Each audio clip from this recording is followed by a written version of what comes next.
Broken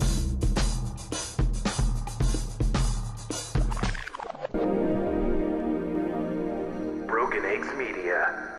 Faster performance, lower bandwidth costs, proven solutions for content delivery. CashFly. Stop hosting. Start delivering.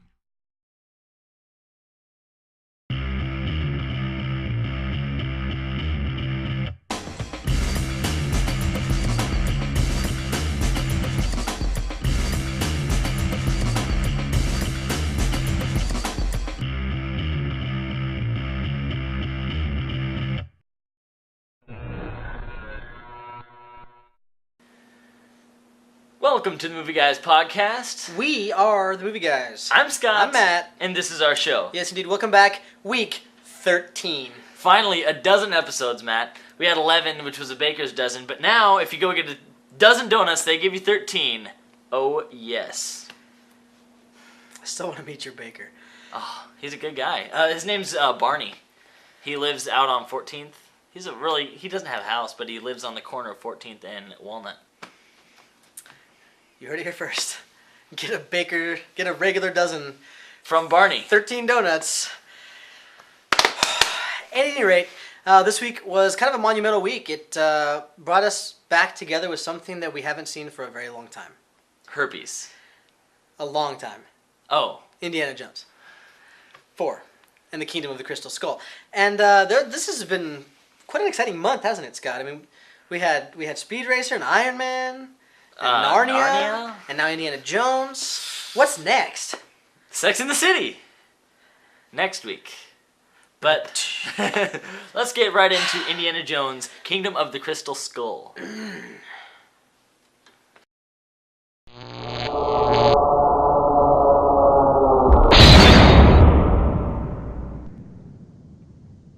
Indiana Jones and the Kingdom of the Crystal Skull. Harrison Ford, Shia LaBeouf, Cate Blanchett. There's a lot of really good people in this. I don't really feel like I should need to explain to you what Indiana Jones is. But it's Indiana Jones. He's an archaeologist, teacher / awesome adventurer with a great fedora and a whip. And he does cool things and finds awesome things. And he fights Nazis and saves the world. He rules. And this is the 4th installment of this awesome franchise. Scott, Indiana Jones and the Kingdom of the Crystal Skull, go. Alright, Indiana Jones. This is one of my favorite franchises growing up as a child. Just a great adventure movie, and I have never seen an Indiana Jones film in the theater. I'm just too young. And so I was looking forward to this film immensely going in. It's something that I watched with my dad a whole lot when I was growing up, and I went to the theater with him, so before going into the movie, I was completely having a good time. Just thinking about Indiana Jones, thinking about my childhood watching Indiana Jones, and I got what I thought I was getting. I, too, am a huge Indiana Jones fan growing up. I really feel like Harrison Ford is such a lucky man to be able to have played two of the most iconic characters, at least for me, Han Solo and Indiana Jones. Indiana Jones is just so incredibly cool. And, you know, I mean, when I first read, like, Tom Selleck tried out for the part and I didn't do it, and it ended up being Harrison Ford. I'm so thankful. Not that I don't like Tom Selleck, but I can't imagine anybody else doing this character. Like, I just cannot imagine it. And so, having there be a 4th one this late, I mean, it's been so long since there's been one, and Last Crusade was so good. I was really... It's that kind of, you know, half and half feeling that you get sometimes, you know? You're, like, really excited, but you're also nervous, because they're playing with something that's so close and so near and dear to your heart that you're just kind of nervous, like, what if they screw this up? Like, it seems so crazy, but what if they screw this up, you know? So I was a little bit anxious going into this film, and it was Indiana Jones, you know? I mean, it's an Indiana Jones movie. Pure and simple. It really is. And it's hard not to go into this. I'm a big purporter of not, or I guess not is an unfair word, trying not to have expectations when you go to a film. Because expectations are what ruin things for you. You expect too much and it doesn't meet those expectations. That's when you say, oh, I didn't like that movie. And the movie might have been great, but because you expected something else, you didn't like it. So expectations are tricky. And when you have something like in a known franchise like Indiana Jones, how can you not have expectations? And you say known franchise. this isn't necessarily a known franchise. It is like one of Huge. the franchises. Okay, yeah, you know what I mean? I understated that. I mean, it's Yeah. huge. Indiana Jones is known all over the world, and I mean, and there have been so many like attempted, not copycats, but things to like fill the void since India's been gone. You know, Right. Like all the Romancing the Stone and Alan Quartermain in the City of whatever, and then like most recently the National Treasure films, which aren't bad, Yeah. but They're not Indiana Jones. they're not Indiana. Really? Nothing is Indiana Jones. Indiana Jones, like Star Wars. Like, if you ask any random person ever, well, in the last 40 years, who Yoda is, they know who it is and what movie he's from. Everybody knows who Indiana Jones is. Everybody. Like, there's almost no exception. And it's like, and if you've seen the trailer, they show you in the trailer the his entrance. Right. With the shadow on the car, and he picks up the fedora off the ground and he puts it on, and it's like, what a great entrance! Like, Oh, yeah. what a great entrance! Because you get the whole like, yes, it's Indy. Exactly. You know? And the music starts playing, and the smile goes across your face. Yeah. I mean, to Great this score. day, if somebody starts driving crazily, I go dun dun dun dun dun dun. Like, I do it in my everyday life. Like, It kind of is part of everyday life. It really is. What'd you think though? Like, how did you? I What your almost- expectations met is important, I guess. Well, Without I spoiling almost feel anything. like I'm a total jerk because who am I to rate an Indiana Jones movie? For crying out loud. You're Who Scott, the movie guy. Who cares what I think, quite frankly? I But, I think we're getting into the fact that this movie is very nostalgic. I felt that way when watching the film and enjoyed that in a large way. But back to the actual movie. The writing is good. It's funny. It lends itself well to good action scenes. You know, the acting is good. Harrison Ford jumps right back into character. Instantly. And he's just... The first time he gives that half smile, you're just like, he is so Indiana Jones. Why do we even call this guy Harrison Ford? Because he's also Han Solo. Well, that's true. We have to have some happy medium there. But, and also, the acting in this movie is top-notch. Kate Blanchett, Shia LaBeouf, Ray Winstone. All great performances. And, like I said, the script is funny, and it's Indiana Jones-ly written. And it's We coined fun. that term. It's a lot of fun, yeah. I discussed this movie with members of our crew, with Scott, with random people at at my work, and just where, you know, and that helped me a lot to decide which direction I wanted to go with this review, because there were things as I was watching this film that were like shaky to me. A few things, not a lot of things, very few things, but there are a couple things where I was like, I don't know if I like this, and it's hard because you want to, you know, you're like, you go in like wanting to love every second. You want to be the guy that leaves the theater and goes, that was perfect, you know. So you try sometimes, even when things are like, you try anyway. Like maybe you try to justify it. And so there was a couple things in this film that I wasn't too keen on, and that's the problem when you have a franchise like this that's kind of older and you grew up watching. You were affected by these films differently when you were a kid. Yeah. That's with anything, you know. I grew up watching like The Goonies and The Labyrinth. If you're my age, like 27, and you've never seen those movies and you watch them now for the very first time, they're just not going to affect you the same way. You know, same with like old horror movies. Mm-hmm. The things that scared you as a kid, if you saw them now, they'd be cheesy. It's just the way it works. So there were things in this movie that probably worked on a younger audience, but I didn't dig. Yeah, well, the thing is I went back and rewatched the entire trilogy before seeing this movie. There's nothing in any of the first three movies as crazy outside of the realm of possibility as this one has in it a couple times. I mean, Temple of Doom, they jump out of an airplane on a blow-up raft and land on the snow and don't disintegrate. You know, all of these things, it's way over the top. You know, usually, even from the trailer, Indiana Jones swings and grabs onto a light, goes forward and gets hit by a car, crushes the car windshield in, and sits there and then starts fighting. Makes a funny comment and then kicks some butt. Right, exactly. In any real world, he would be dead. His back probably would have snapped. And he'd be laying there all broken. But that's not the point. You can let those things slide. You have to. But there are some things in this that are like Wile E. Coyote. Little bit over the top. And that was unfortunate for me. And I have to realize after seeing the film, when watching the film, I was like, oh dang, I didn't like that at all. But looking back at it, those things seem to stick out because the rest of the movie is so good, in my opinion.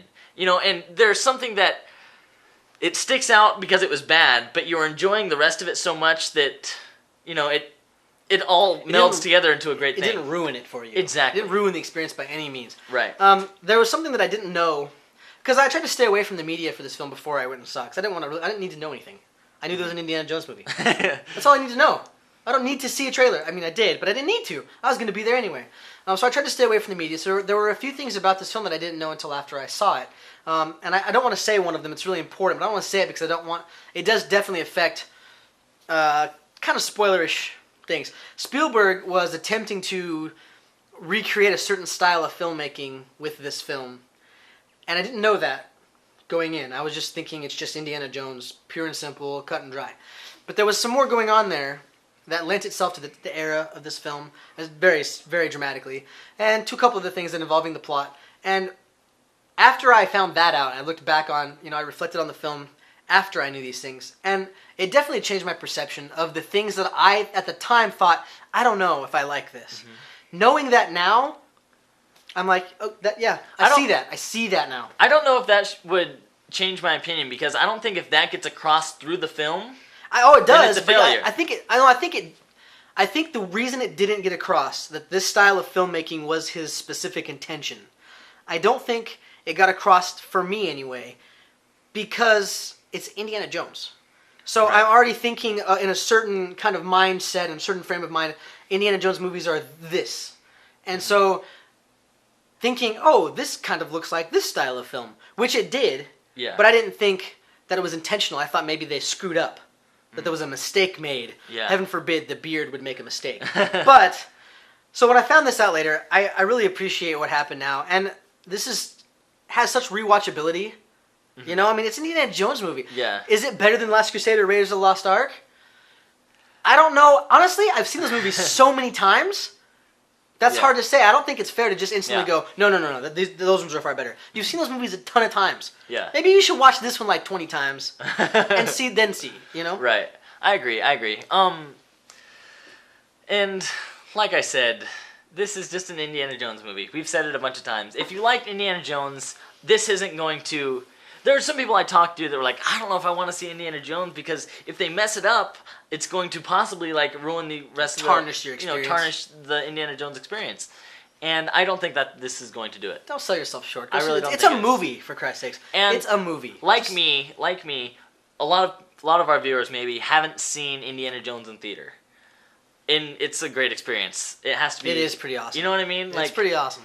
In the theater, Indiana Jones. I think we should definitely make a mention. Obviously, the score is spectacular. That always is. Mm-hmm. But I wanted to make a mention. A lot of people are on one side of the fence or the other with Shia. They either love him or hate him. Mm-hmm. I like Shia LaBeouf. I think he was great in this movie. I think he's got a very stellar career ahead of him. But what really stuck out to me more than anything else, even than Indy, because Indy was Indy and you knew he was going to be. But Cate Blanchett playing this Russian villain, and she was awesome as a Russian villain. Speaking of, she was great. Yeah, as the Russian villains, I thought they took the story in a good way. Where this is set, it's the Red Scare, it's the 50s. Communism, it's the Russians. It's Russia, yeah. It's not the Nazis now, it's the Russians. Things have moved forward. Yeah. What are you going to give this? I think that's the big question. We're mostly what are you going to say? Score wise. I'm actually going to give this a 7.5. Like I said, there were some things in this movie that took me out of the movie that were just too over the top. And like I said, those seem like huge mistakes because you expected this movie to be perfect all the way through. How can you not expect that? Exactly, yeah, and that's the way it is. It's Indiana Jones. So a 7.5. This is definitely a movie worth seeing in the theater. A very enjoyable movie. Yeah.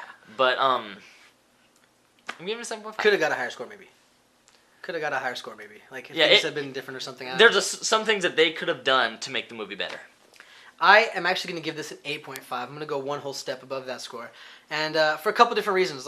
There were some things that I would definitely like to have seen, maybe done in a different way, sure. But I can say that with so many films. Mm-hmm. I'm going to take this on the pure entertainment value, 1, which was high. The rewatchability, to me, is high. The performances were spectacular, like you expect them to be. I love the fact that Spielberg shot it in the same style they shot the last ones. They shot stuff on a soundstage, but it looked like it was outside, but it was really inside. And that kind of cheesy, awesome. The okay blue screen. Yeah. So, the scene with the Jeeps in the jungle was just so incredibly cool. Oh, it was great. So it's minus one little minor flaw. We won't have that. Yeah. I'm gonna go 8.5. The things that caught me as maybe negative points in this film, I am gonna completely overlook because of what Spielberg was going for this film. And if you don't know, you can look online or ask us in the forums and I'll tell you what I'm talking about after you see the film.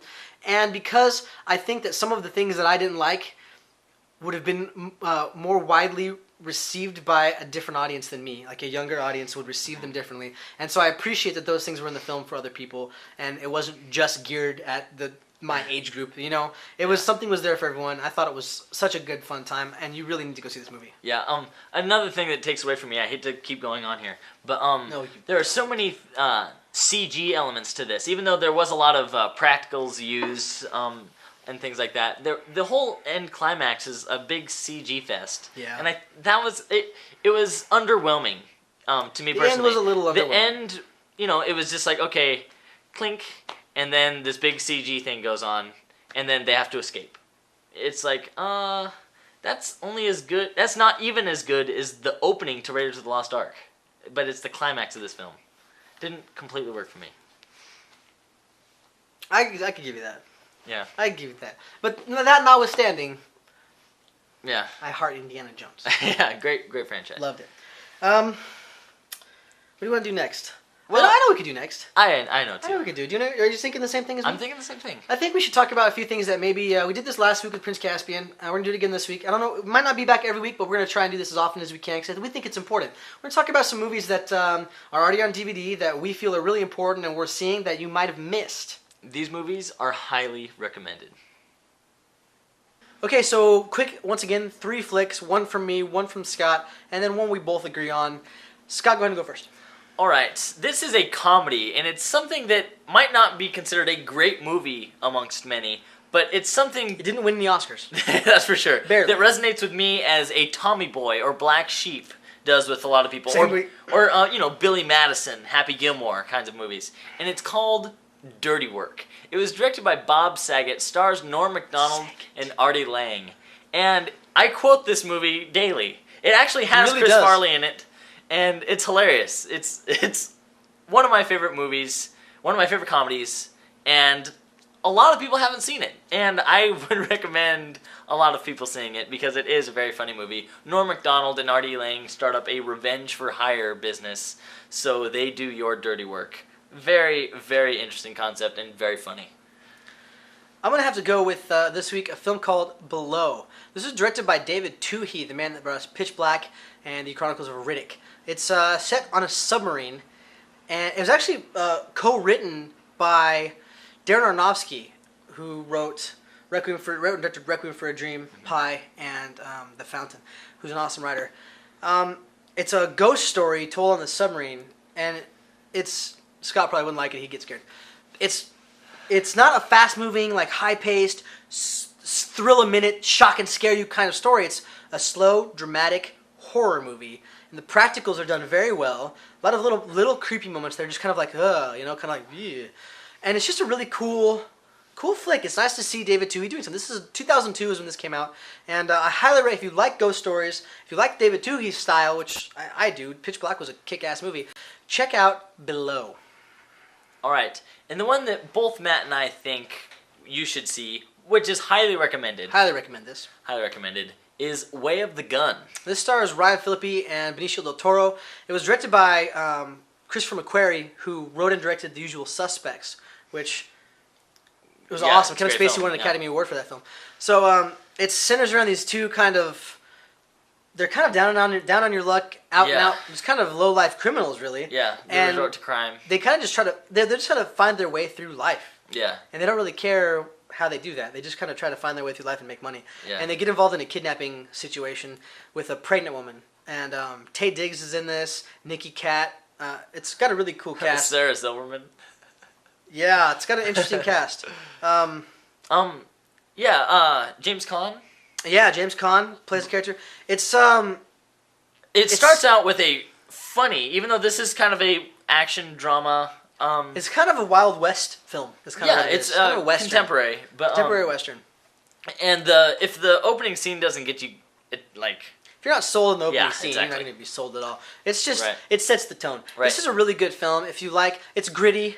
It's The end shootout is something to be aspired to by today's cinema. It's a really good flick. So, Dirty Work if you like comedies, Below if you like a little bit of scary, and if you like just really great film and awesome acting, Ryan Phillippe, Benicio del Toro, hit Way of the Gun. Check those out. Very cool. All right, next we have my favorite segment of the show, Matt's favorite segment of the show, his favorite segment, and Matt's, his cat, excuse me. Your cat is a her, you're a he. Nice save, Scott. That was almost an intimate look into Matt's weekends. Wait. I'm sorry. Trailers. What?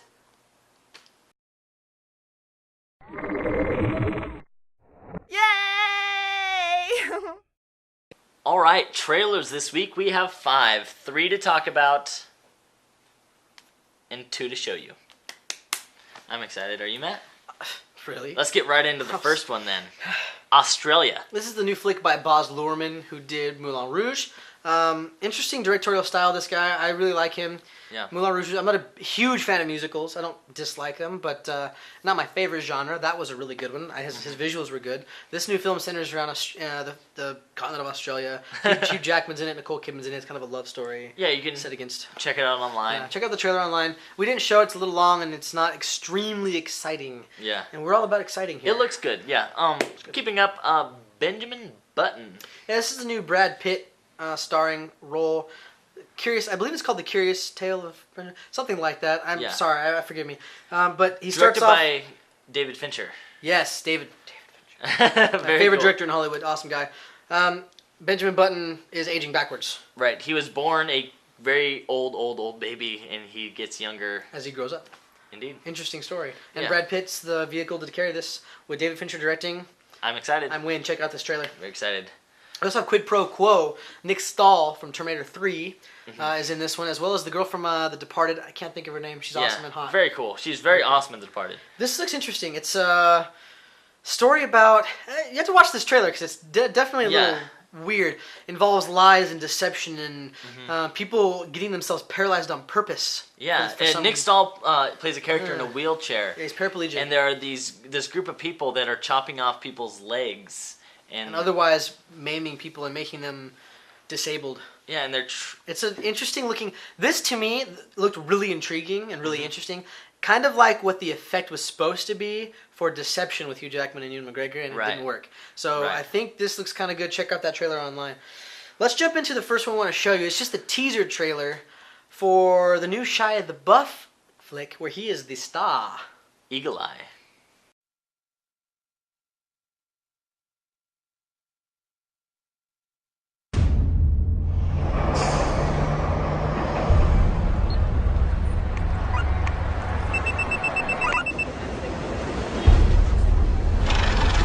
Sorry.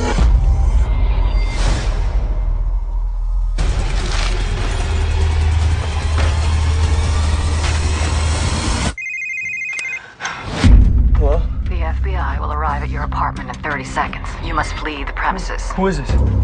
No, none of this is mine! FBI! Get down on the floor! I didn't do anything! You know you got the wrong guy, right? Oh, obviously. Somebody set me up. Here's the thing, Jerry. You're in a load of trouble, son. Time for your phone call. We told you to run. How'd you get on this phone? Who are you? You have 10 seconds. What the hell are you talking about? Get down now. You have 4 seconds.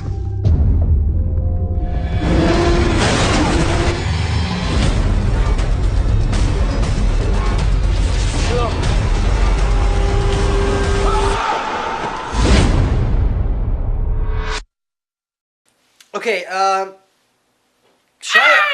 LaBeouf. Shia LaBeouf. What was that? That was my eagle mouth. Oh, I should have done this. When you did that, I'm sorry. Next time we'll get it right. Sorry, guys. Yeah. But Shia, the Buff. Do you like the Buff? I like the Buff, especially after Indiana Jones. I mean, he was awesome in that movie. I really liked him. I like him. I'm excited to see him doing something by himself this time. This looks like... He's not a sidekick. This looks like Enemy of the State mixed with The Bourne Identity. Yeah, but kind of Shia LaBeouf. Who was Shia and not Matt Damon. Who we like. Don't get us wrong. Yeah, or Enema of the State, which was, Will Smith. Will Smith. And Jason Lee. Don't forget Jason Lee's short appearance in that movie. He had the best line in that whole movie. And if you don't know what I'm talking about, watch it, and you will. Indeed. I can't say it on the show. I could, but well, we won't. the parents would get mad. But no, Eli looks cool. It looks interesting. It looks fun. And I like this teaser because it makes you wait. Oh my gosh, what's Eagle Eye? I don't want there to be more of a trailer, to be honest with you. I would rather there not be a full-length trailer. Agreed. Yeah, screw that. Let's just stick with the teaser. I feel teased. And when I feel teased, that makes me want to go to the theater. You know what I mean. Exactly. We have something else to show you. This one is very near and dear to my heart. Literally, it's actually right here, which is very near to my heart. It's the Batman anime. The Batman anime. Gotham Knights. Batman Gotham Knight. And it's the 6 animated films being produced by Bruce Timm, who is the man. And this is the trailer for it. It's been around for a little while, but we hadn't shown it to you guys yet. And seeing as how we're getting closer to July, this is going to be released like a week before Dark Knight. So check out the trailer for Batman the Gotham Knight.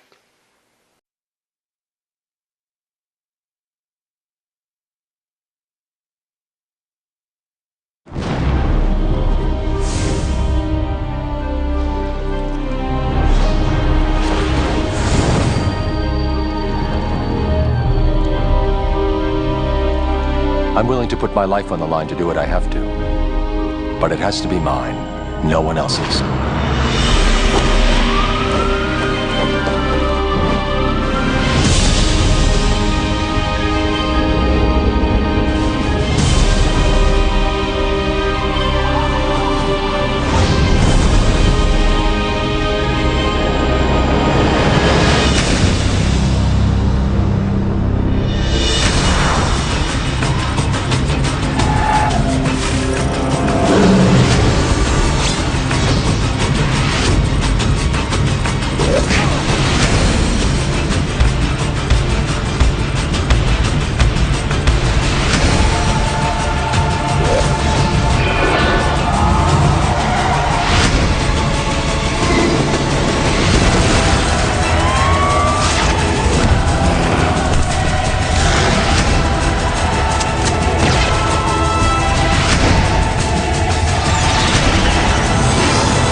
Do we need to even say anything? No. Like, really? Move on. Yeah, no, we're done. No, this is gonna be awesome. I'm really looking forward to it. Yeah, it looks... Although I do already miss Kevin Conroy as the voice of Batman. He did the voice for Batman in the Batman animated series, and he's so good. Yeah. He's so, to me, quintessentially Batman. Even though Christian Bale's done such a good job, I still think, like, I hear in my head, Kevin Conroy. But this looks really awesome. I'm looking forward to this. I think it's going to be an awesome precursor to The Dark Knight. I really think that this is going to work out well, much like the Animatrix worked well for me. I went and picked up the Animatrix as soon as it came out, right before Reloaded, and just thought it was a perfect segue. And I think this is going to do the same thing. So. For what looks to be already a solid film, so that's going to be really awesome. Now, if it is Monday, once again, and you're watching the Movie Guys Podcast, episode 13, that means tomorrow's Tuesday. And we all know what Tuesday is. Exactly. Just don't forget to thank your mothers. It's a very special day in our family. Is she buying you a DVD? What? DVD? How is she? It's Mother's Day. Is it? Tuesday is Mother's Day, huh? Tuesday's Mother's Day, May 27th. Don't forget to... Wasn't aware of that. Yeah, it is. Where I'm from, at least where I'm from, Mother's Day's tomorrow. Where you're from? Where are you from exactly? Bolivia. Really? Yeah. I didn't know that. It's kind of a long story, but long story short, I was born in Bolivia, and I actually ran here. Yeah. Really? Uh-huh. It was... Oh, my legs were sore for days. Is that because from when you trained in Nigeria? Yeah, I was because Children's Day is also in Nigeria. On the 27th? Yeah, on the 27th. So I ran on Children's Day from my mother to Bolivia and celebrated Mother's Day without her. That was in one day. That was a jog, let me tell you. And then I ran to the States, and that was when I was 4. About 4.5. True story. True story. Something you didn't know about. Just remember, if you're in Nigeria and you forget that you're a child... Don't and celebrate children because it's Children's Day, and if you're from Bolivia like I am, and Nigeria for that matter, it's Mother's Day in Bolivia. Don't forget. I know we have a lot of fans in Nigeria. Thank God and Bolivia. that we're here to remind you for this stuff. Can you imagine a society that doesn't recognize these days? I can't. I refuse. I don't want to. That's just taking me into a whole other mood. I almost feel bad about breaking your little facade, your little dream world. Tuesday is also DVD release day, Scott. Once again, it's like to you everything isn't as important as DVD release Well, day. maybe if you lived in Nigeria or Bolivia, Matt, you wouldn't think that these holidays aren't worth celebrating. You know, if you're gonna bash my culture, I'm kidding. This is what's coming out on DVD on Tuesday.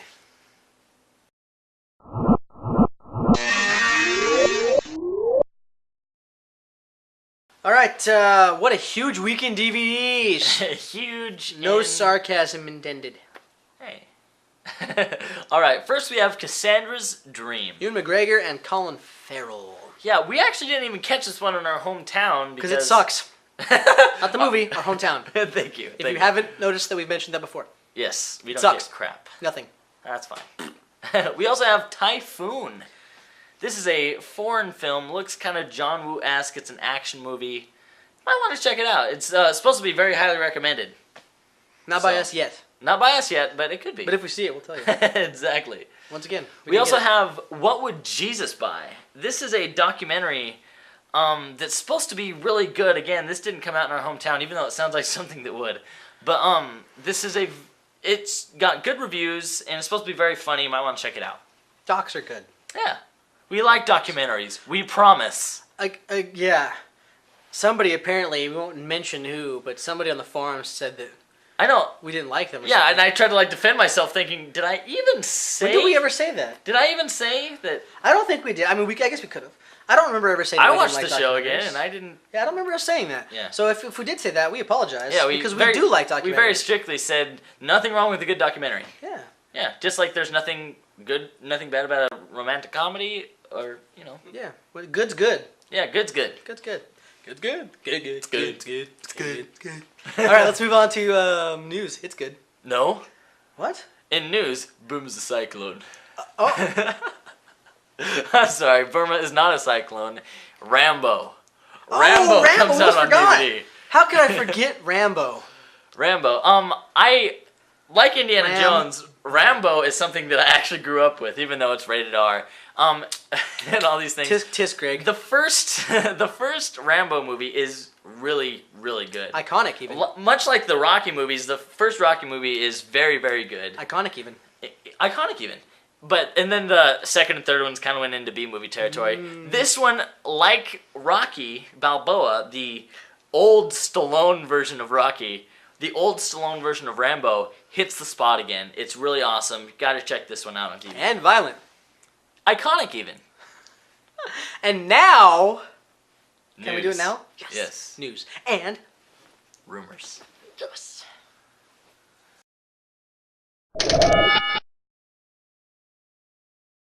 Breck Eisner, Who directed Sahara? may be directing a new Flash Gordon. The Campiness Should Be Shiny. I'm excited for this because we're not getting Buck Rogers anymore from Frank Miller, at least, currently.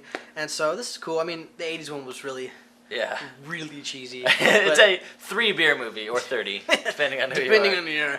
We got producer Derek Anderson. Of Terminator 4. Yeah, he said that when Christian Bale Batman. read the script for the new Terminator flick, He signed on for all 3 right then and there. although McGee's directing this and the titles The right 3 now, bylines. it's still horrid. The fact that Christian Bale is like this into it, that gives me a lot of hope. It does. You know what gives me hope, Matt? Unicorns. What? Never mind. Anyways, this gives me hope. The poster for Chuck Palahniuk's Choke. This was an awesome book. It's a good follow-up after Fight Club. I'm stoked for this. Chuck Palahniuk's a great writer. Choke was totally awesome. Sam Rockwell. I can't wait. Yes. And who saw this coming? Not me. Keira Knightley is doing a period piece. Wow, that's a first. The lady hasn't Totally. starred in a freaking movie that takes place in our decade forever. She's been in 2 that I can even think of. The Jacket. And Domino.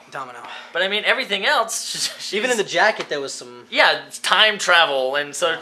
The woman likes her period pieces. I mean, I think you what said can, it all. what can you say about that? Said it all.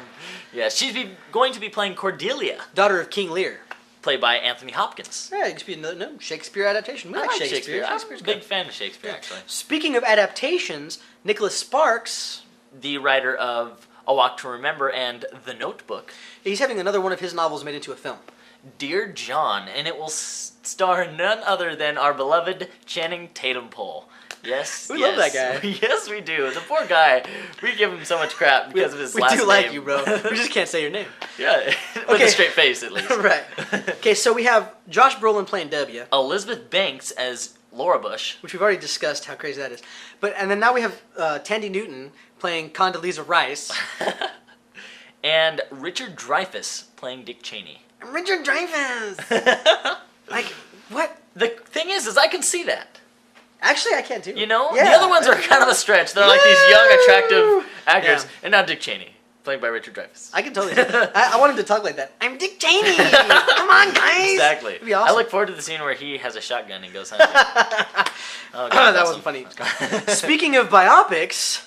We might be getting a biopic of none other than the Playboy himself, Hugh Hefner. Yes, indeed. And who might be playing him? Robert Downey Jr. What a perfect... more or less, Hugh Hefner and Iron Man are the same thing. I think so what happened was probably somebody saw Iron Man, and they saw the scene on the jet. Yeah. And they're like, dude, that guy's totally Hugh Hefner. Exactly. Let's do that. I mean, they're more or less the same person. Iron Man wears an iron suit.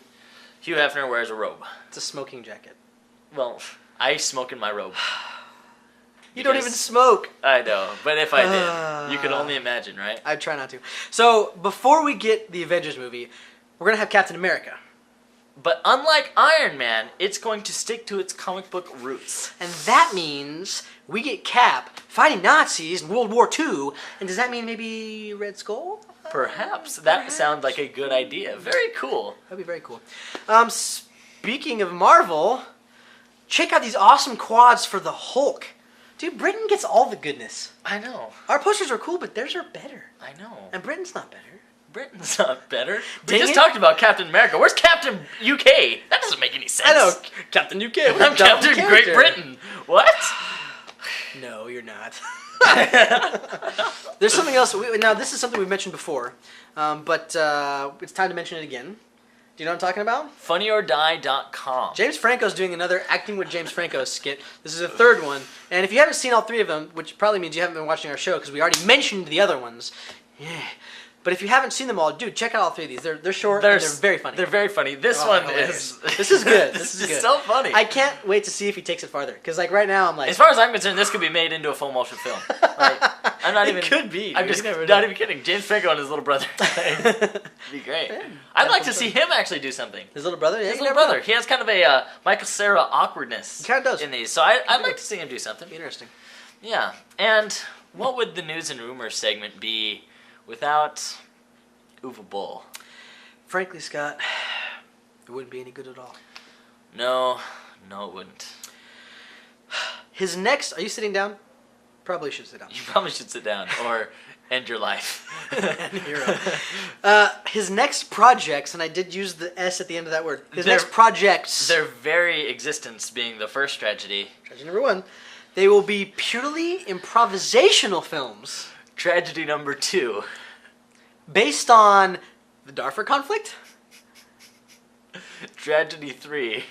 and prison rape. Prison rape. God bless you, Uwe Boll.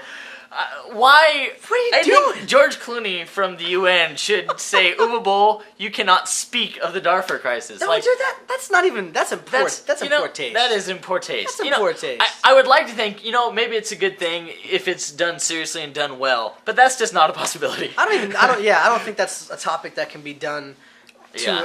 I don't even want to talk about that. And That's a- but what he says is that if his name was George Clooney, he would be up for Oscars for these ideas. He thinks this is going to be his best work yet. Yes, Seriously. which wouldn't be good by his standards, but Great by his standards. it would be amazing if he surprised us. I just don't expect it. I don't But think anybody I does. will say that he has one commonality with Matt and I: his distaste for George Clooney. That's where it ends, Uwe Boll. Yes, nothing alike. Don't think we're friends. No, not in the slightest. Don't do it. Just stop. Stop.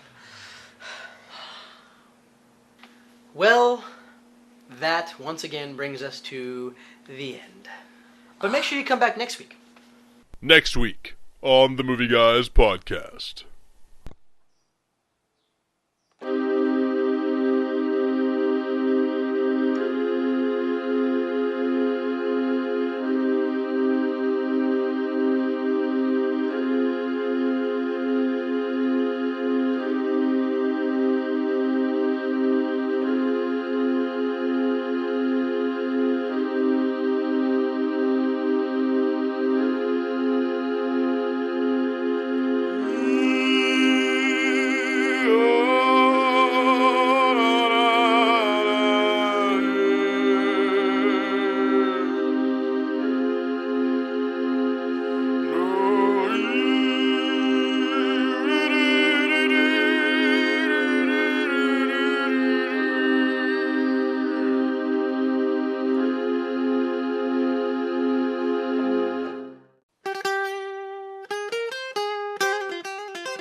stoked. That's something I've been looking forward to Me for too. a long time. Yeah, I can't wait for that. Yeah, next week. I think you guys should be like on pins and needles.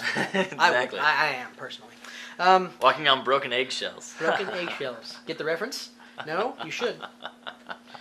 So, yeah, we've got that was kind of the big early month. Or the first month of the summer blockbuster stuff with... It's not even June yet. I know. We still have a week left of It's May. not even the summer solstice. It's not summer movies. It's not These summer are spring movie. Cheap for So next week we have Sex and the City, which we're going to go check out. A local theater of ours is actually having a midnight showing. Why are you laughing? We're going to be there. You're dang right. First in line. Why were you laughing? It's got a big following. It had better. I would hope so. I just don't... Maybe we'll meet some I don't chicks. expect a whole bunch of middle-aged women to be standing out in line at midnight. I hope there will be. It's like Jay and Silent Bob standing outside of the abortion clinic in Dogma. I know. Same reason. Can't wait. Yeah. But no, we're going to go check that out. We're gonna have something special hopefully next week. I won't tell you what it is, because if we don't have it, then we don't want to lie. Yeah. But it could be cool. Right. And The Strangers next week with Liv Tyler. The Strangers. Which, I don't know. Yeah. Are you excited? I don't particularly like horror movies. films. Yeah. I do. I don't know if I don't know. Yeah. I think this trailer looks overly moody and like overly dramatic and like they do those shots like they walk like out most from the horror movies. Well, like they walk out from the shadows like right. Dude, I've already seen that. Isn't scary anymore. It's not scary anymore. Like, it's am I preaching to the choir? I'm scary. I'm the choir that fears everything. So no. Hit us up on the forums. We'd like to talk with you more in depth about Indiana Jones with people that have seen it, so we cannot hopscotch around the spoilers. If you haven't seen it, we don't want to talk to you. Yeah, the lesser beings. Yeah. So make sure you come back next week for Sex and the City and The Strangers, and yeah, it should be a lot of fun. You've been watching the Movie Guys podcast, episode 13. We're named the Dog Indiana. I'm Scott. I are Matt. And remember, kids. Well, that's good news. Snakes on crack. Snakes. Why did it have to be snakes?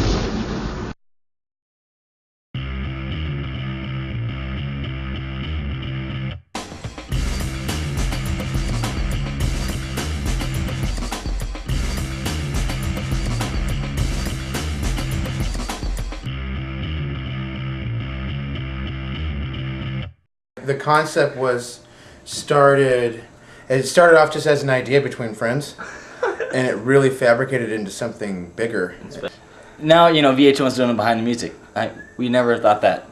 Me and Matt, I used to play the triangle in our band. He did cowbell, and then Aaron plays strings, horns. A little bit of everything. Yeah. Yeah. As brass as his trumpet, that guy. I'm still a little, kind of in shock and awe at everything that's happened. It's magic. I think it's probably the only word I can use to describe it. Magic. I would use a word more like a roller coaster kind of. Like a magic roller coaster. Like a magic roller coaster. Magic roller coaster of chaos. Yeah, with like a unicorn on the leading car. It's kind of like the rolling... Charging into destiny. A rolling tide of the ocean, like ripping away the sand from Earth. Yeah. And evaporating into the sky. That's a good metaphor. Raining back down on all the people who need it. Yeah. Yeah, like love from the heavens. Love from God. That's what our music really embodies. I mean, if you listen to it, I think Scott would probably agree too. I think it's love from the heavens that rains down. It's been told that God made music once. This is our embodiment of that to the best of our ability. There are religions being set up around the music. It touches people all the time. I'm touched. It's a good kind of touch, the kind of touch that you don't forget. Like fingertips. Like just the fingertips, Just the fingertips.